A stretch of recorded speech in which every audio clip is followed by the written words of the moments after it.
Asıl paygambarlar, mübarek nebiler, sаңлақ сахабалар мекені Eyil.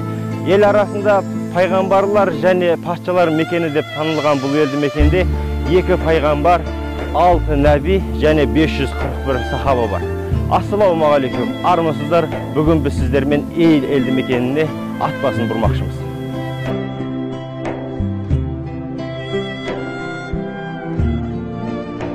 İsmail, Əl-Yəsa, Zülkifilді есің ал.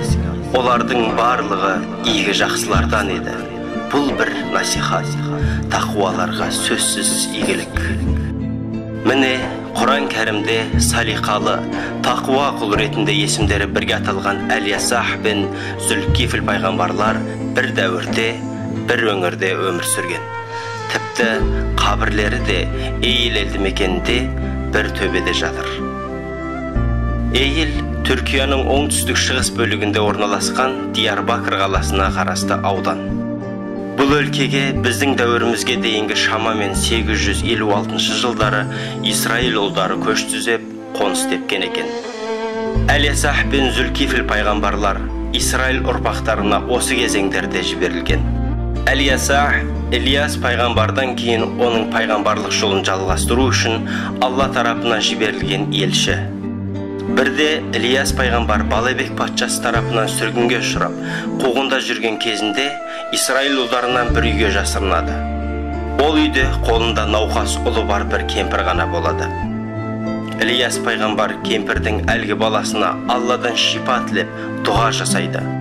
Пайғамбардың дұғасын қабыл алған жаратушы ие кемпірдің ұлына шипа дарытады. Ол бала осы Әл-Yəsa еді. Осылайша Әл-Yəsa İlyastың пайғамбар екеніне сол жерде иман етіп, жанынан айрылмауға серт береді.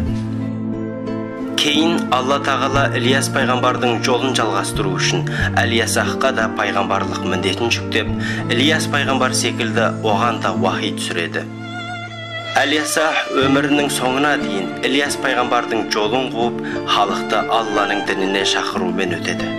Құран кәрімде Әл-Yəsa пайғамбардың есімі 2 жерде аталады. Әл-Yəsa пайғамбар өмірінің соңына қарай Алланың дініне шақырушы, өзінің жолын жалғастырушы мұрагер іздей бастайды. Бірақ бұл міндет үшін таңдалатын адамға пайғамбардың 3 шарты бар еді. Бірінші шарты, жолын жалғастырушы адам барлық түнін тек ғибадатпен өткізуі керек. Екіншісі, күндізін тек оразамен өткізуі шарт. Ал үшіншісі, ешкімге, еш уақытта ренжімеуі тиіс. Әл-Yəsa пайғамбар осы 3 шартын айтып, халықтың алдына шығады. Бұл міндетті алып жүруіне бір жас жігіттің ғана батылы жетеді. Ол жас жігіт Zülkifil еді. İsmail, Ыдырыс, Zülkifilдерді де мархамет еттік. Олардың барлығы да сабырлылардан еді. Оларды рахметімізге бөледік. Олар ақиқатында игі жақсылардан еді. Қасиетті Құранда осылайша зікір етілген Zülkifil Алла Таала тарапынан Әл-Yəsa пайғамбардың жолын жалғастырушы пайғамбар ретінде таңдалады. Ренішке жол бермей, күндізін оразамен, түнін ғибадатпен өткізіп, үлгілі өмір жолын салып кеткен Zülkifil пайғамбар кейбір деректерге сүйенсек 75 жасында дүниеден озады. Оның да есімі Құран кәрімде 2 жерде еске алынады. Міне, бірінің жолын бірі қуушы 2 пайғамбарға да Алла тағала бір төбеден топырақ бұйыртқан екен.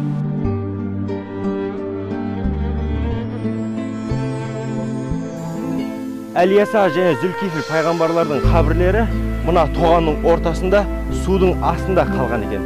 Бұл тоғанның орнында бұрын ескі қаланың орны болған деседі. 1995 жылы Түркияның дін істері басқармасы қабірлерді қазып пайғамбарлар мәйітін биіктеу төбеге жерлейді. Ілияс пайғамбардың қабірін ашу барысында жазуы бар тас табылған. Таста қабірдің Ілияс пайғамбарға тиесілі екені және қай кезеңде өмір сүргендігі жазылған екен. 95 yılında Dicle Barajı yapıldığından dolayı bu zatları nakline karar verdiler. Қайта жерлеу жұмыстарының басы қасында болған жергілікті имамдарымыз Омар Қалқан, Сағдулла Қалқан және Махмұд Лашын ұстаздарымыз қабірді ашу барысында жазуы бар бір тас табады. Бұл таста қабірдің Хазіреті Ілиясқа тиесілі болғаны және оның біздің заманымызға дейін 800 жылдары өмір сүргені жазылған. Kitabelerde eski Kufi yazısıyla bu kabrin Hazreti İlyas Aleyhisselam'a ait olduğuna dair, milattan önce 800 yılında yaşadığına dair taş kitabını buluyorlar. Пайғамбар мәйіттерін қазып алушылардың көрген кереметі мынау болған. Екі пайғамбардың да денелері шірімей тірі күйіндегідей сап-сау сақталған екен. Шірімеуі заңды да, өйткені сүйікті пайғамбарымыз Мұхаммед Мұстафа саллаллаху алейхи ва саллям Алла тағала пайғамбарлардың денесін топыраққа шірітуді харам еткен дейді. Яғни пайғамбарлардың денесі еш шірімейді деген сөз. Ömer hocamız ifadesi bizzat çıkaran imam abimiz. Қабірді ашқан Омар Қалқан ұстазымыз бұлай дейді. Табыттың бетін ашқанымызда Ілияс пайғамбардың денесі кеше ғана дүниеден озған адамның денесінде екенін көрдік. Тіпті кебініне дейін шірімеген екен. Қабірге түсіп, пайғамбардың мүбәрәк денесін аяғынан бастап басына дейін ұстап шықтым. Пайғамбардың мүбәрәк денесі менің денемнен де жұмсақ екен. Міне, бұл қайта жерлеу рәсіміне қатысқан Омар ұстазымыздың өз сөзі.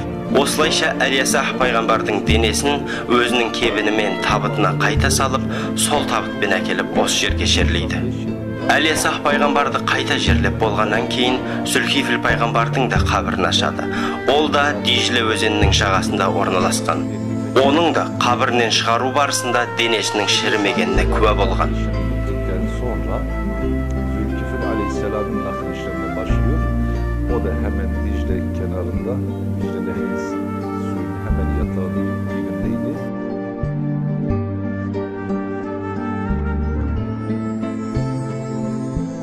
Міне, қасиетті Құранда игі жақсылар, сабырлылар, салиқалылар, тақуалар деп зікір етілген қос пайғамбардың да ғибратты ғұмыры мен үлгілі қасиеттері біздерге өмірлік насихат.